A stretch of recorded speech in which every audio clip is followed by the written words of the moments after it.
esta ocasión en el marco de Expo Negocios 360 y por supuesto en la sección de Fortaleza Empre, que la intención que se tiene pues es acercar y vincular a lo que vendrían a ser los empresarios y emprendedores para que este país pueda seguir avanzando. En esta ocasión tenemos el privilegio de tener a un invitado que nos va a hablar de un tema que seguramente nos va a sorprender a muchos de nosotros. Su nombre es el ingeniero Ricardo Pagola. Él es el director de la empresa Coolcare Solution y ha sido egresado de la Universidad Anáhuac. Tiene experiencia en más de 10 años como director de empresas. Su expertise, además de la industria de la refrigeración, la comercialización, los electrónicos, también lo ha llevado a un tema que le apasiona y que viene a ser el arte. Cuando yo tuve el gusto de conocerlo y al enterarme de que él estaba tratando de auxiliar a muchos artistas mexicanos para que su obra fuera conocida en el mundo y lo más importante que pudiera ser difundido lo que viene a ser el arte mexicano y la inteligencia que hay detrás de los artistas, pues en esta ocasión vamos a hablar de este tema que resulta a todas luces muy interesante, que serían algunas sugerencias para que podamos disfrutar el arte contemporáneo. Así es que le doy la bienvenida, la más cordial bienvenida al ingeniero Ricardo Pagolán. Bienvenido, amigo. Muchas gracias, Miguel. Pues sí, es un honor estar con ustedes. Y la verdad es súper interesante el proceso que he llevado yo en mi vida. Yo estudié ingeniería porque me ha dado la explicación de muchas cosas. De hecho, escojo mi fondo para que vean que estamos entre fierros, entre cajas, en un almacén, donde pues es todo a partir de la técnica, ¿no? La selección, el cálculo, etcétera. Y fue a raíz de los cursos de desarrollo humano que realmente pudimos mejorar la productividad. Y este viaje entre el desarrollo humano y el aumento de productividad fue una enseñanza para mí y es una analogía de lo que ha pasado con el arte. Es a veces paradójico que no se entienda el arte y es porque muchas veces no estoy educación. Esa educación enciclopedista nos ha llevado a aprendernos fechas, nombres y movimientos sin realmente cultivar la apreciación, la capacidad de observar, la capacidad de escuchar y la capacidad de sorprendernos durante todo este proceso. Como lo comentaste, mi experiencia pues está relacionado en áreas técnicas y en áreas comerciales, y así fue como nació mi incursión en el arte. Un amigo de la juventud es un artista, ahorita les voy a platicar de él, y tiene una galería, y él es pintor, da clases en el Instituto Allende, en San Miguel Allende, y enseña a diferentes técnicas y imparte diferentes cursos a diferentes niveles dentro de la Universidad de Guanajuato. Y me pidió que le ayudara con temas comerciales. Yo la verdad pues no vengo de ese lado del conocimiento ni de la experiencia, pero el viaje que inicié al aceptar ese reto fue empezar a aprender a apreciar. Y me ha acompañado Edgardo a través de esa contemplación y a través de lectura, conocimiento y capacidad de distinguir ciertos rasgos que son las firmas o lo que caracteriza cada obra, es como vas descubriendo tú la maravilla del arte pictórico y de la expresión gráfica, ¿no? Porque ninguna de las bellas artes las podemos minimizar, pero aquí estamos hablando especialmente en pintura, lo que es pintar, dibujar y lo que es la gráfica, ¿no? Exacto. Uno de los grandes futuristas que me encanta seguir, Raymond Kurzweil, te decía que él habla al respecto de que todo este avance tecnológico iba a llevar a la época más esplendorosa del ser humano en materia de artes. Y ya bien sea el canto, ya bien sea la cinematografía, ya bien sea la pintura, ya bien sea la escultura, al final es algo en el cual todos nos tenemos que cultivar, porque ya lo manifestaste. El solo hecho de sentarte a contemplar una obra tiene de suyo una belleza que para los lerdos muchas veces no podemos ubicar de qué manera poder disfrutarla. Y en esta ocasión, pues ya nos empiezas a hablar de algo que resulta interesante. ¿Por qué hablar de la palabra arte contemporáneo, Ricardo? Bueno, en realidad lo que estamos hablando es coetáneo. ¿Qué significa? El arte contemporáneo es lo que pertenece a tu época. Realmente yo, para entenderlo, me tuve que ir un poquito todavía más atrás, ¿no? Para entender el arte contemporáneo tienes que hablar un poquito del impresionismo del último tercio del siglo pasado, que es donde arranca el impresionismo. Y esa raíz de ese movimiento impresionista, que podemos empezar a entender todos los movimientos y tendencias que se fueron desarrollando, y entonces empiezas a captar tú las diferentes fuentes de inspiración y formas de expresión que tienen los artistas. Ahorita los artistas lo que hacen es que toman ciertos valores, ciertas características y empiezan a hacer su propia huella digital. Y esa es la parte valiosa. Cuando tú eres capaz de distinguir la huella digital del identificar al artista a través de su rasgo característico, es realmente el nacimiento de un artista que va a trascender en el tiempo. Oye, recuerdo que cuando vi la película Una noche en París, me fascinó un entorno de bohemia, de artistas, de pintores, gente como Hemingway, escritores, etcétera. Entonces, lo que nos estás hablando es de que cuando a ver. Entonces, estamos hablando de artistas que pudimos haber conocido o que son, digamos que de finales del siglo XIX, en donde para ti el impresionismo forma parte de una escuela que precede a lo que tenemos. Platícanos un poquito cómo podemos encontrar esa parte de las diferentes escuelas y cómo es que pudiéramos ilustrarnos todos los que estamos viendo ahora con lo que está ocurriendo en esta materia de lo que viene a ser este inicio del impresionismo y las escuelas que le sucedieron, por favor. Sí, fíjate que en su conjunto el hombre tiende a destacarse a través de lo diferente, y es en base a la comparación que puede formarse un juicio. Y es como se gestan los grandes movimientos, ¿no? Entonces, imagínate una escuela donde la técnica es súper importante, donde la expresión más exacta de la realidad te califica como un artista bueno. Y entonces llega un grupo de personas que dice, oye, ¿sabes qué? Yo puedo representar una imagen, yo puedo representar una escena y no necesariamente la tengo que definir también. Y o puedo utilizar un símbolo que no es una palabra, sino es una imagen que significa algo o que significa una acción. Y entonces empezamos a sustituir la realidad como una fotografía a través de un simbolismo, a través de un color, a través de un movimiento, a través de una figura geométrica.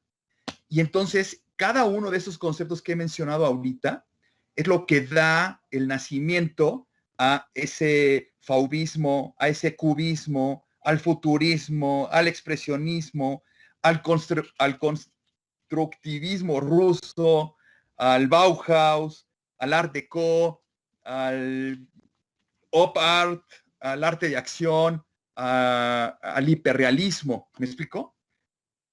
Perdón, no te escucho, Mike.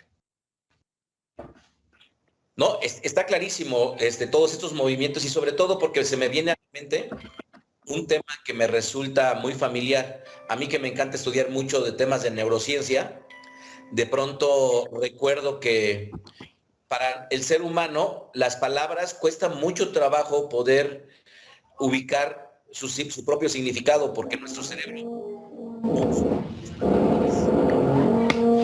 está representando. A ver quién está por ahí. A ver si nos ayuda. ¿Sí?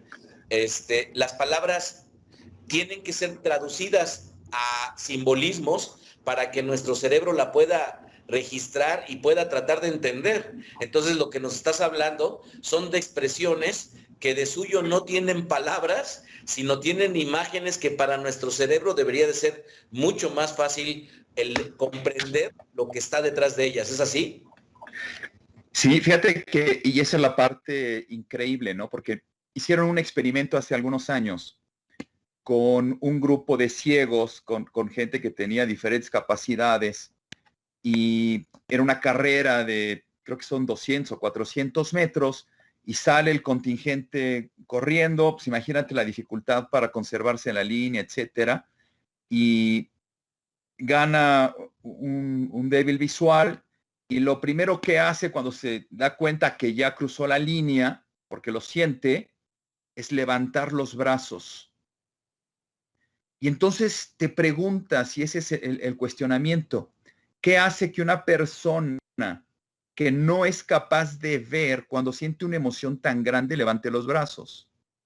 Entonces quiere decir que compartimos toda la raza humana como un rasgo genético, como una herencia general, ciertas manifestaciones o expresiones físicas que nos generan ciertos sentimientos. Ahora, cuando hablamos de la cultura ya no es igual, son valores que compartimos entre un grupo de personas y pueden ser diferentes, y entonces la interpretación es diferente. Y entonces el arte juega entre esos dos mundos, en lo que compartimos al 100% como seres humanos y en lo que nos identifica como un grupo dentro de esta humanidad. Y es por eso que los artistas mexicanos con ese bagaje cultural tan rico nos caracteriza, nos identifica y la verdad nos pone a nivel de los artistas más importantes de todo el mundo. En todas las artes, ¿eh? No estoy hablando de pintura, estoy hablando de todas las artes. Exacto. Recuerdo que viendo las anécdotas que se daban cuando se encuentran varios escritores latinoamericanos en Europa en los 60s, yo me quedé estupefacto cuando veía que tal vez García Márquez dialogaba y decía, en los 60s Latinoamérica no existe como escritores, y obviamente el arte que posteriormente vino a ser conocido en materia artística de escritores, le precedieron a aquellos pintores como Diego Rivera, en donde fueron a picar piedra, ¿no? Entonces, ¿cómo es que tú vislumbras esta parte en donde efectivamente los artistas mexicanos se han sumado hoy en una visibilidad internacional, pero que no siempre lo fueron? Entonces, regresémonos un poquito al pasado en ese sentido. ¿Cómo ves tú las escuelas y la incorporación del arte mexicano? Fíjate que el arte pictórico y obviamente el gráfico en México pues, tiene una tradición muy grande, y estamos hablando desde la época colonial en el sentido de todo el arte religioso, etcétera, que se daban retablos en iglesias, etcétera. Y a la fecha, bueno, pasamos por las diferentes etapas y movimientos, y tú ves a un Diego Rivera que empieza con un cubismo y después lo conocemos nosotros como el gran muralista, pero la realidad es que empieza con un arte y la grandiosidad de Diego era esa, ¿no? Cómo fue su desarrollo y llegar, su calidad interpretativa de generar y exponer además, porque sí esa es la parte del arte contemporáneo, que expone críticas sociales, que expone problemas, que representa a minorías o que representa y retrata sociedades, no nada más como una expresión gráfica, sino como un problema social. Tú estás hablando como si fuera un sociólogo que se expresa con imágenes. Y es brutal, ¿no? Entonces, cuando empiezas a entender todo eso, y además alineado con lo que está pasando en la época, que es una forma de expresar de una manera diferente de lo que se venía expresando, pues es una sensación. Es una sensación. Y entonces, ¿qué nos puedes platicar al respecto de esa parte en donde en la conclusión del siglo XIX, en el siglo XX, cómo es que ha pasado estas escuelas o visiones? Porque al final del día, cuando hablamos de cubismo, pues estamos hablando de que hubo muchos artistas que se enrolaron en esa forma de expresión. Si nos regresamos al impresionismo, no fue nada más Rembrandt o Van Gogh, ¿no? En donde usaron esa parte, sino hubo más artistas. ¿Cómo es que se han dado esos periodos artísticos con formas para poder manifestar este arte pictórico? Fíjate que estamos oscilando como en 4 ejes. Sí. Entonces, estamos oscilando entre lo concreto y lo abstracto. Entonces, tú puedes ser completamente específico y tratar de reproducir una realidad al máximo detalle. Tan es así que en muchas ocasiones compite con la fotografía, y eso se llama hiperrealismo, y es un arte que está actual. En México tenemos personas y lo digo con todo respeto, porque no es de ningún tipo de manera peyorativa ni nada, sino al contrario, es un rasgo que muchos médicos lo ven como un problema clínico, y para el arte resulta ser una ventaja brutal, porque hay un tipo de autismo que le permite a la gente ver un detalle, un nivel de detalle, y reproducirlo, que nadie es capaz de hacerlo más que ellos, ¿no? Entonces, lo que es un problema en un convivio social representa una ventaja fenomenal para esta corriente pictórica que es el hiperrealismo, ¿no? Si tú ves un cuadro hiperrealista y lo ves a cierta distancia y no sabes si es foto o es cuadro, ¿no? Sí, recuerdo haber visto La vida de Vermeer, en donde hay muchas especulaciones de cómo se acaba este hiperrealismo, pero lo que estás comentando es muy interesante porque al final del día, esas capacidades que tienen ciertos seres humanos de tener una inteligencia espacial, ¿no? O una memoria fotográfica que les da la capacidad de poder regresar al estudio y estar plasmando su obra, y que cuando la volteas a ver dices, ¿cómo le hizo, no? Si no había fotografías en ese tiempo. Entonces, esta pasión que tú encuentras de una manifestación al final del día de ideas, de, de, de movimientos que al final del día pudieran ser que no están de acuerdo con la sociedad y que a partir de su obra están tratando de dar una manifestación o inclusive de poder impactar al mundo con sus propias ideas plasmadas en el arte. ¿Qué es lo que has visto tú en esta parte? Fíjate que sí, hablábamos de los 4 ejes, ¿no? Entonces, normalmente vamos para un movimiento crezca o se desarrolle, muchas veces va en contraposición de lo actual. Entonces tú ves que el impresionismo va en contra de lo que la academia decía que era lo correcto. Y después de ese impresionismo y este post-impresionismo, viene el modernismo. Y entonces empiezan a decir, bueno, es que a mí no me gustan las líneas exactas y no me gustan la paleta de colores. Y entonces, en lugar de hacer los dibujos con esa realidad y ese volumen, lo hacen plano y utilizan colores más fuertes o una paleta de colores reducida. Y entonces llega otro y dice, oye, no, eso está demasiado plano. Y entonces meten los volúmenes y nace el cubismo. Entonces, muchos de los movimientos van exactamente en contra de lo que venía atrás. Y eso lo conjugas entre lo concreto y lo abstracto. Y entonces tienes una combinación donde vas oscilando entre una y otra y van haciendo esos diferentes movimientos.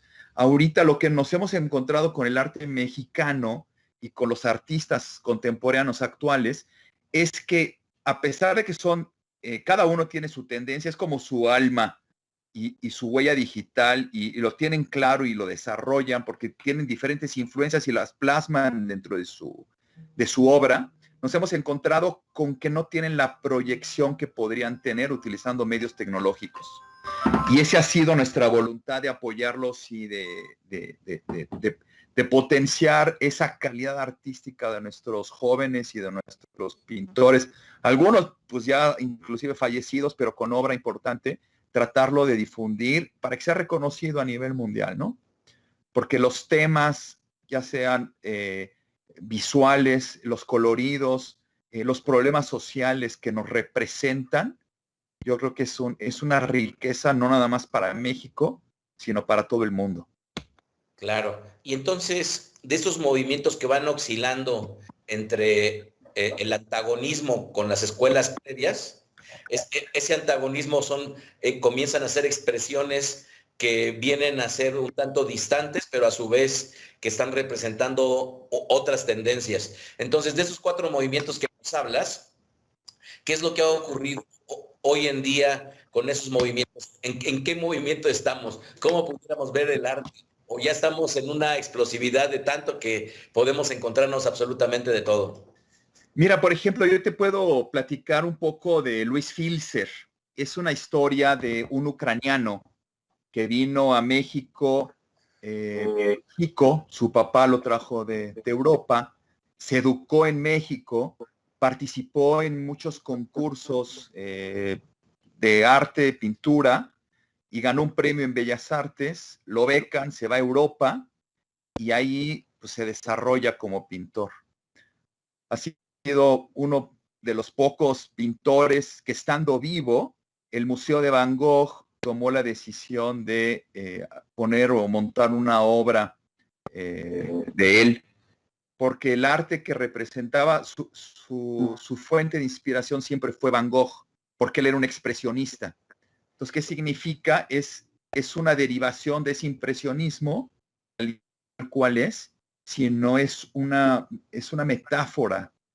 Utiliza colores muy fuertes, utiliza figuras, pues, por decirlo así, desfiguradas, o sea, utiliza imágenes que no corresponden 100% con la realidad. También tiene que ver con ese movimiento de representar el inconsciente, ese expresionismo abstracto, ¿no?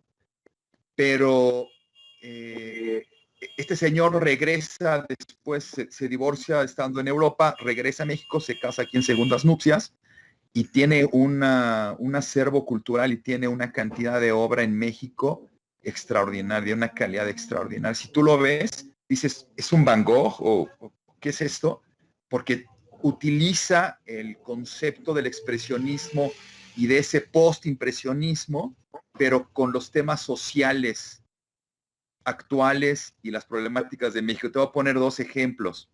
Hay un cuadro que hace y están los representantes de las diferentes religiones subiendo una escalera eléctrica. Y ves entonces al monje y ves al rabino y ves al católico y ves al musulmán que van subiendo la escalera eléctrica. Y en el cuadro que sigue los ves a los mismos personajes bajando la escalera. Y entonces te dice, fueron a buscar a Dios y no lo encontraron. Maravilloso, maravilloso. Oye, Richard, No pues, tiene... tenías también, nos ibas a enseñar también arte, ¿no? ¿Quieres compartir tu pantalla y hablarnos un poquito de ello? Mientras lo estás haciendo con la flechita que está para arriba. Sí, sabes que déjame tener yo una presentación de los diferentes movimientos, Adelante. pero quisiera yo, más que eso, enseñarte dos artistas actuales para que los veas. A ver, déjame ver aquí. Mientras lo estás haciendo, no dejo de pensar en que el arte ha sido un medio de transporte de ideas. Y aunque muchas veces pareciera lejano de las personas, el hecho de que el día de hoy nos abras un poquito el entendimiento para poder sumergirnos en esto, seguramente más adelante platicaremos al respecto de lo que hoy día está ocurriendo en materia de inversión económica en el arte. Sí, fíjate que es súper interesante porque el arte es una inversión patrimonial. Entonces, Así es. cualquier persona que invierte en bolsa o compra acciones entiende lo que le decimos en el sentido de que una inversión en arte es una inversión a mediano o largo plazo, donde los rendimientos pueden exceder en términos de muchos miles o números porcentuales muy grandes a una inversión tradicional. Obviamente pues, son inversiones algunas de riesgo, ¿no? Porque están apostando a un crecimiento y a un reconocimiento, etcétera, que es oferta y demanda, ¿no? Que rige el mundo, pero es una inversión que vale la pena porque además de que tienes tu dinero ahí, lo disfrutas todos los días. Ahorita nada más te voy a decir dos cosas antes de pasar a las imágenes ¿qué es el camino más fácil? Porque yo te decía, mira, me preguntabas, ¿cuál es la forma más fácil de entender el arte? Bueno, entender el arte es poder distinguir las diferentes corrientes dentro de un cuadro. Y la primera vez que me senté yo con el maestro y me dice, a ver, Ricardo, descríbeme lo que ves. Esa es la primera reflexión. Tratar de describir lo que está uno viendo. Y la segunda pregunta que me hizo fue, ¿qué significa? Entonces, una cosa es lo que estás viendo, la otra cosa es lo que significa, y la tercera es qué te hace sentir. Porque aquí estamos hablando de cuestiones súper subjetivas y muchas de ellas van dirigidas al inconsciente, como el tratamiento del color. ¿Qué significa utilizar ciertas paletas, ciertos colores, ciertos tonos, ciertos movimientos? Y eso, ¿cómo influye en tu estado de ánimo? Entonces es qué es lo que ves, qué es lo que significa y qué es lo que siente. Entonces cuando llegas a esas tres preguntas y haces un análisis, empiezas a disfrutar el cuadro. Ahora también hay algo adicional que les ayuda o nos ayuda a interpretar y disfrutar de una obra, y es reconocer la diferencia entre la pintura y el dibujo. La pintura lo hacen con un pincel, el dibujo lo hacen con un carbón. Entonces el nivel de detalle que puede tener, o con tinta, ¿no? Los orientales, etcétera, y el hiperrealismo viene con mucha tinta, pero ¿cuál es la diferencia entre una y otra? Es el nivel de detalle. Y el cuadro que les voy a presentar es de algún lado inspirado por el impresionismo y ese expresionismo, donde pinta con un bambú a más de 3 metros. Entonces tú ves la obra y la vas a admirar de lejos, pero conforme te vas acercando, vas descubriendo otras imágenes que van emergiendo, porque no están pintadas, están dibujadas en el mismo cuadro. Y si te fijas bien, Oye, la composición... ¿Perdón? ¿Tienes tu cámara apagada? A ver. Y no podemos verte.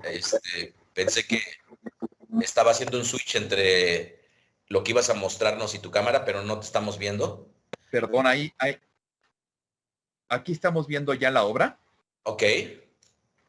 Entonces les platicaba yo, este artista se llama Edgardo Kerlegan, y si tú ves esta obra de lejos, lo único que eres capaz de distinguir son los ojos, la nariz y la boca. Estoy hablando de 15, 20 metros. Pero conforme te vas acercando al cuadro, emergen los diferentes rostros. Correcto. Y el discurso de él es muy padre, porque él es un apasionado del rostro humano, y lo que hace es que tú descubras los rasgos que tienen cada uno y que te puedas identificar con alguno de ellos. Y la base del cuadro son figuras geométricas, y en este caso son cuadrados. Entonces es una composición que podría ser completamente abstracta, con un nivel de pintura y de dibujo, y todo en su conjunto. Entonces es descubrir las imágenes a la distancia, y las van emergiendo conforme te vas acercando. Entonces, esta es una serie de cuadros que vienen de la serie que se llaman Fractales Apostólicos. Y adicionalmente a esto, hizo la reproducción del rostro más icónico del cuadro. Entonces tienes un fractal de los fractales. De tal manera que tú puedes ver la imagen del fractal y buscarlo al cuadro que corresponde. Y pues te llevas un fractal de los fractales a tu casa, ¿no? Entonces es un concepto, pues la verdad, muy, muy, muy novedoso, muy, muy actual, y que la realidad, pues sus bases no son nuevas. Correcto. Fíjate que sigues con tu cámara. Ándale, ya está prendido, perfecto. ¿Nos ibas a mostrar una segunda pintura? Sí. Perfecto. Recuerdo que cuando vi allá en España, en el del Prado, a las meninas, ¿no? Que de pronto las ves, unos óleos tan gigantes que tratas de poder entender lo que vendría a ser la representación de los rostros. Inclusive si traían en la mano un espejo, lo que el artista lograba pintar a través del espejo y el reflejo que estaba generando. Y ahorita esto que nos estás compartiendo, cómo es que aún en lo que vendría a ser el mismo arte puede haber enigmas o cuestiones ocultas o complejas que hace falta que el ser humano, cuando está en esa contemplación, poder descubrir lo que el artista estaba tratando de transmitir. Darles esto que me resultó fascinante hace algún tiempo. IBM, que fue una empresa que comenzó con el tema de lo que vienen a ser los ordenadores y sobre todo los ordenadores personales, las computadoras. Hoy uno de sus más grandes logros viene a ser una gran computadora denominada Watson, que trabaja a través de la inteligencia artificial. IBM con esta computadora Watson la han empleado para poder analizar la data de las ciudades, ver de qué manera el movimiento, el transporte, los desplazamientos de las ciudades se dan con el objetivo de poder minimizar de alguna u otra manera el riesgo, tanto en accidentes o en recursos, etcétera. Y una de las áreas que tiene la computadora Watson es justamente el análisis de la personalidad. Richard, a ver si puedes hablar, que te congelaste un poquito. Sí, ¿aquí me escuchan? Sí, ya, perfecto. Si gustas intentarle conectar, compartir la pantalla. Sí, perfecto. A ver. Mientras tanto, le estaba platicando yo de la computadora Watson, en donde detrás del análisis que hace en una vertiente distinta de lo que vendría a ser la personalidad, te das cuenta que el hombre de suyo tiene un anhelo y ese anhelo es trastocar al mundo. Y cuando estás hablando tú de que los artistas tal vez están representando en su obra algún movimiento social o alguna desaveniencia que ellos pudieran tener, ya la estamos viendo, Richard, ya nada más cuestión de que cambies a la pantalla, ya la estamos viendo ahora sí. Entonces, una vez que representan ellos lo que vendrían a ser estos movimientos, al final del día te das cuenta que directores, guionistas, pintores, escultores, al final del día, lo que están tratando es con su obra poner su granito de arena en un cambio al mundo, y ahora nos lo estás diciendo de una manera muy clara. Platícanos de este cuadro que estamos viendo de aparentemente un hombre que pudiera estar en un campo sembrando, pero a su vez se le ve con un caballete que a lo mejor está pintando. Platícanos, Richard, por favor. Es correcto. Este es una obra de Luis Filser y es Van Gogh pintando. Realmente está la imagen pues muy cerca, ¿no? Este cuadro se aprecia bien, igual que los cuadros de Van Gogh. Si alguien ha tenido la oportunidad de ir al museo ahí en La Haya, o en Holanda, en Ámsterdam, perdón, son, no sé, a lo mejor 40 o 50 metros y tú ves el cuadro con un nivel de detalle extraordinario y conforme te vas acercando, pues vas viendo hasta las pinceladas, ¿no? Porque él pinta y pintaba con brocha muy gruesa donde se ven los trazos. Y este cuadro tiene esa línea. Este es un expresionista donde te marca con colores el sentimiento y la admiración y el reconocimiento a ese gran pintor, y es como su fuente de inspiración. Tiene él a los grandes maestros, nunca copió un cuadro de ninguno de ellos, pero utilizaba sus técnicas. Entonces, cuando tú ves un cuadro, realmente reconoces la fuente de inspiración, y eso es lo increíble, ¿no? Y aparte que él, pues te digo que es un crítico social, ¿no? Entonces hablaba de los grandes artistas en el museo, y después ya habla de las religiones, habla de los pecados capitales, tiene paisajes, tiene mucha serie de pescadores. Entonces hablas de momentos captados y que te generan una sensación, una emoción, y otros que son odas, homenajes o reconocimientos gráficos a estos grandes maestros, ¿no? Como este que es un reconocimiento a Van Gogh. Correcto. Entonces, este es expresionismo y no necesariamente impresionismo, ¿verdad? Es correcto. Este es expresionismo, ahora sí que puro. Correcto. ¿Nos ibas a enseñar al respecto de esos 4 pilares? ¿Todavía tienes la presentación? ¿Es así?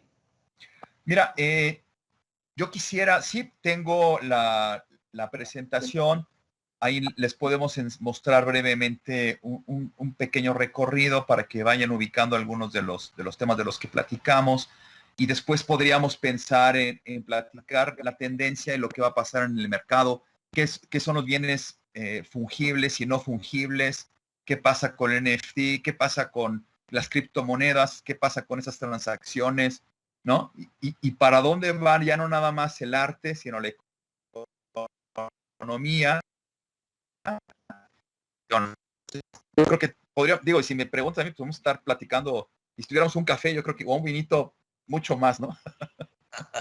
Sí, seguro, seguro. Oye, pero dado que el tiempo se nos agota, platícanos un poquito lo que tú estás haciendo con artistas mexicanos allá en la zona del Bajío, en Querétaro. ¿Qué es lo que has encontrado tú en esta riqueza?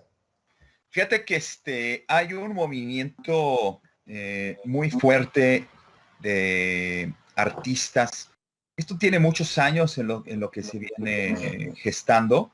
Claro, Diego de Rivera tiene murales ahí en el Instituto Allende. O sea, no es un tema de ahorita, estamos hablando de 1920, ¿no? O sea, tiene muchos años, estamos hablando de 100 años de tradición pictórica con grandes maestros, ¿no? Pero actualmente hay un fenómeno que tiene que ver con la economía. San Miguel de Allende ha sido la cuna receptora de mucho extranjero que quería que le redituaran sus dólares y pues viene a lugares súper agradables y empiezan a comprar arte y después compran una hacienda que era una fábrica antes de tela y ahí hacen una galería gigante donde hay más de 100 y tantos artistas y cada uno con sus expresiones, y está el Instituto Allende, y está la Universidad de Guanajuato que ha impulsado el Festival Cervantino. Entonces imagínate todo ese cúmulo de actividades y todos proclives a generar, ¿y qué crees? A comprar y reconocer el arte, que al final es lo que necesitan los artistas, ¿no? Poder comer y dedicarse completamente a eso, ¿no? Entonces se ha venido gestando un movimiento Vamos a tratar todavía el tema de los NFT, que vale mucho la pena, pero para aquellos que están pensando en que tienen un dinero guardado, pues muchas veces se preguntan en dónde invierto el dinero, ¿no?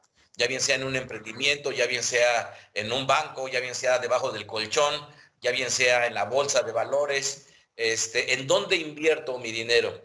Y lo que nos estás tratando de transmitir es que el invertir en arte nos puede redituar a mediano y a largo plazo, porque si el artista logra encontrar un reconocimiento o si su obra es de tal valor que un experto pueda, digamos, que valorarla, la inversión que tú hiciste en un cuadro, al final del día podría estar representando no ganancias del 100 ni del 200, sino podría ser infinita. Entonces, ¿cómo poder encontrar lo que tú estás haciendo, Richard? Si fueras tan amable, ¿cómo la gente te puede buscar si tal vez quisiera invertir un poco de dinero? ¿Desde qué montos económicos una persona puede estar comprando un arte de gente tal vez ya reconocida o que ha sido aplaudida su obra? Espero que me hayas escuchado bien, Richard, por favor. Sí, Mike, muchas gracias. Te efecto una esta tan interrumpida. Fíjate que tenemos varias iniciativas. La primera de ellos era potenciar el canal digital de cada uno de los artistas. La segunda iniciativa es congregar en una galería virtual los diferentes artistas dándole, y la va en ese línea dependiendo del proceso, es incorporar a galerías que están una en Estados Unidos, otra en Canadá, otra en Colombia y otra en Andorra, en Europa, para compartir los catálogos. Que no nada más los hacemos de conocimiento nacional, sino lo hacemos ya de manera internacional. Y el último paso es llevar la obra de uno para otro, poder con ciertas exhibiciones y oferta de producto, ¿no?